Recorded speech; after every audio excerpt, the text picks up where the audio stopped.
மே 31 உனக்கு உதவத்தான்.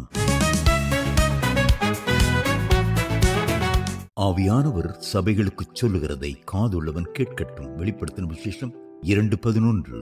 நீ எந்த அளவு உன்னை வறுமையாக்கி என்னை தேடுகிறாயோ அந்த அளவு நான் உன்னை நிரப்புவேன். உன் உள்ளத்தை மகிழப் பண்ணுவேன். உன் உதடுகளை மலரப் பண்ணுவேன்.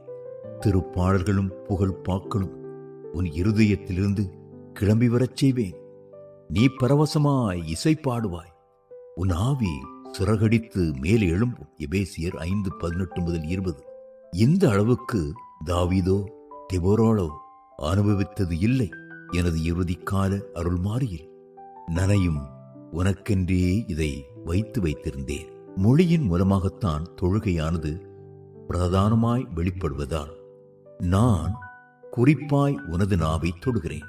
நீ படியாத உனக்கு புரியாத மொழிகளில் பேசும் கிருபாவரத்தை நீ விரும்பினால் உனக்கு தருவேன்.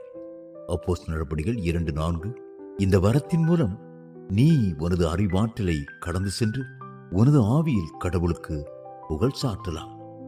உனது உள்ளான மனிதனில் உனக்கு நான் ஆழ்ந்த அமைதியை கட்டளையிடுவேன். நீ புத்துணர்வு அடைவாய்.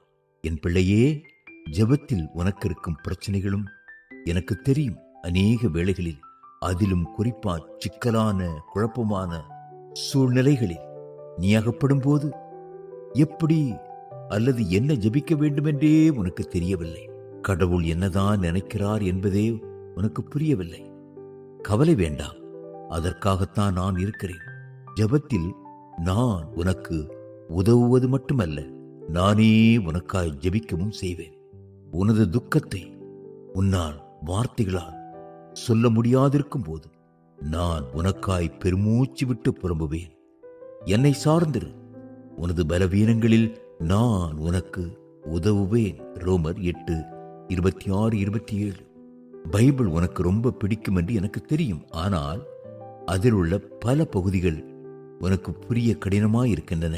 என் பிள்ளையே, மனம் தளர்ந்து விடாதே. திருவசனங்களின் அர்த்தத்தை நான் உனக்கு விளக்கவே வந்திருக்கிறேன். வேதத்தின் ஆக்கியோனே நான் தான் என்பது உனக்கு தெரியுமா? மோசே எழுதினார், தாவீது எழுதினார், பவுல் எழுதினார். இப்படி ஏறத்தாழ 40 பேர் எழுதினர். ஆனால் அவர்களையெல்லாம் ஏவியதும் அவர்களுக்கு அருள் உரைத்ததும் நான் தான். அவர்கள் எழுதி கொண்டிருந்த போது மேற்பார்வையிட்டதும் நானே.